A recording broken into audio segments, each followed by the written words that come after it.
يا أيها الذين آمنوا لا تتخذوا آباءكم وإخوانكم أولياء إن استحبوا الكفر على الإيمان ومن يتولهم منكم فأولئك هم الظالمون قل إن كان آباؤكم وأبناؤكم وإخوانكم وأزواجكم وعشيرتكم وأموال اقترفتموها وتجارة تخشون كسادها ومساكن ترضونها أحب إليكم من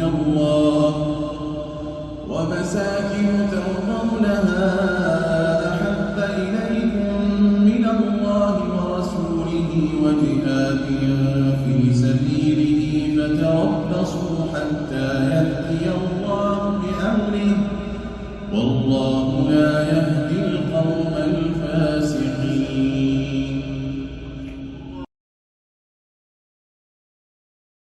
صراط الذين أنعمت عليهم غير المغضوب عليهم ولا الضالين.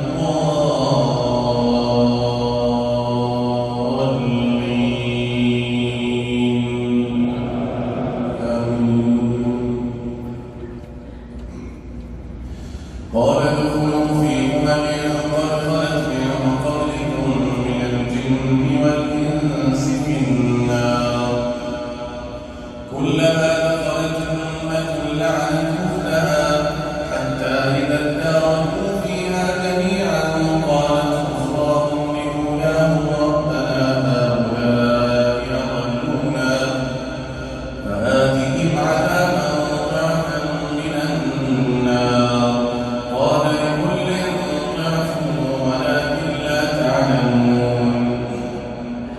وقالت أولاهم لأخراهم فما كان لكم علينا من فضل فذوقوا العذاب بما كنتم تكسبون.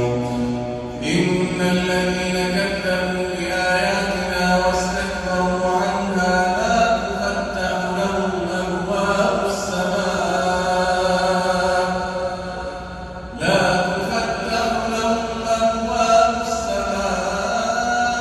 ولا يدخلون الجنة حتى يلج الجمل في سم الخياط وكذلك نجزي المجرمين. لهم من جهنم مهاد ومن فوقهم غواش وكذلك نجزي الظالمين. والذين آمنوا وعملوا الصالحات لا نكلف نفسا إلا وسعها أولئك أصحاب الجنة هم فيها خالدون.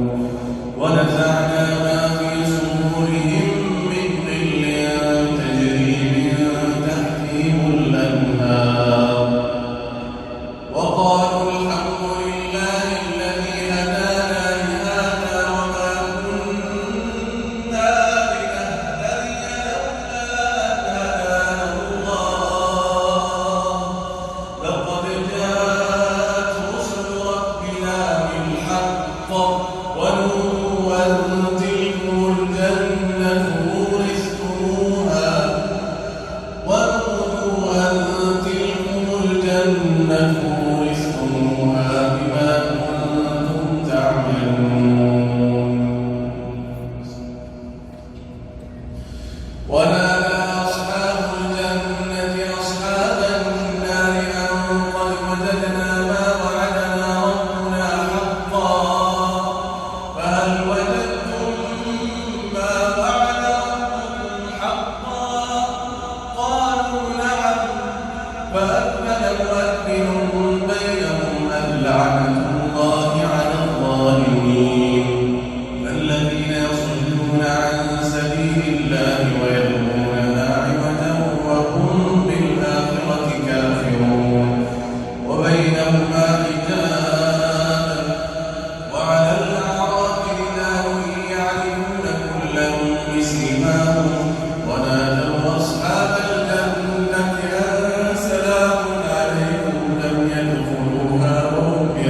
شهر رمضان الذي أنزل فيه القرآن هدى للناس وبينات من الهدى والفرقان